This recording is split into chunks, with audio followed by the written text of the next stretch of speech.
मरने के बाद धरती पर दोबारा जन्म लेने में लगते हैं। कितने दिन? कैसे होता है कर्मों का हिसाब? मरने के बाद आत्मा को दोबारा धरती पर जन्म लेने में कोई निश्चित समय नहीं लगता है। यह आत्मा के कर्मों, उसकी प्रकृति और किए गए धार्मिक कर्मों पर निर्भर करता है।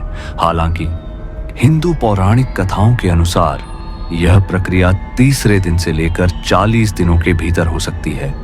कर्मों का हिसाब पिछले जीवन के कार्यों पर आधारित होता है, जिसके अनुसार आत्मा को नया जन्म मिलता है, या तो सांसारिक जीवन में वापस आने के लिए या मोक्ष प्राप्त करने के लिए।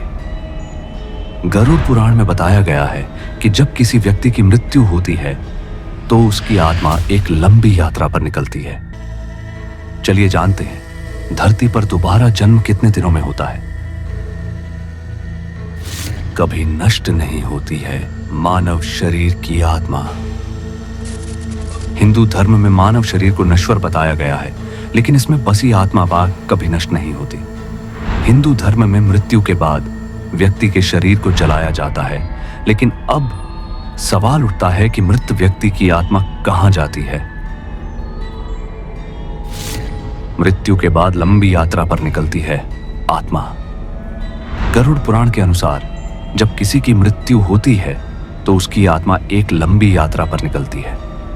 मृत्यु के बाद आत्मा यमलोक की ओर जाती है, जहां उसे यमराज के सामने पेश किया जाता है। यमलोक की यात्रा कितनी लंबी होती है?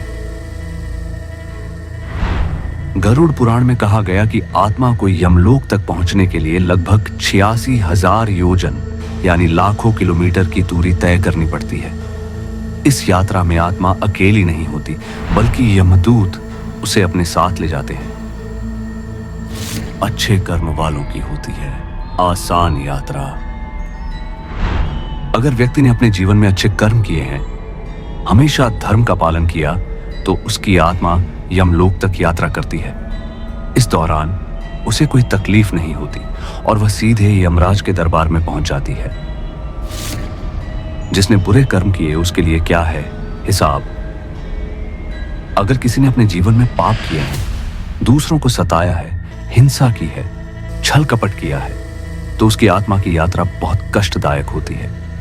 यमदूत ऐसे व्यक्ति की आत्मा को घसीटते हुए, यातनाएं देते हुए यमलोक ले जाते हैं। यमराज करते हैं कर्मों का लेखा जोखा।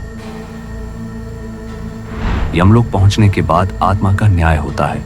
यमराज आत्मा के जीवन भर के कर्मों का लेखा जोखा देखते हैं। यहां पर यह तय किया जाता है कि आत्मा को स्वर्ग मिलेगा या नरक। पुनर्जन्म कैसे और कब होता है?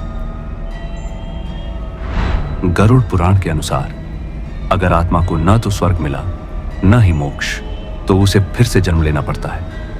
पुनर्जन्म आत्मा के कर्मों के अनुसार होता है। अगर किसी ने बहुत अच्छे कर्म किए हैं तो वह अच्छे कुल में जन्म लेता है, लेकिन अगर उसने बुरे कर्म किए हैं तो उसे जानवर, कीट पतंगा या किसी दयनीय स्थिति में जन्म लेना पड़ सकता है। मरने के बाद कब नया जन्म लेती है आत्मा? पुराणों में कहा गया है कि मृत्यु के तीसरे दिन से लेकर 40वें दिन के बीच आत्मा को नया जन्म मिल सकता है। इसी वजह से हिंदू धर्म में मृत्यु के बाद तीसरे दिन कर्मकांड, 10वें दिन श्राद्ध और 13वें दिन 13वीं का आयोजन किया जाता है।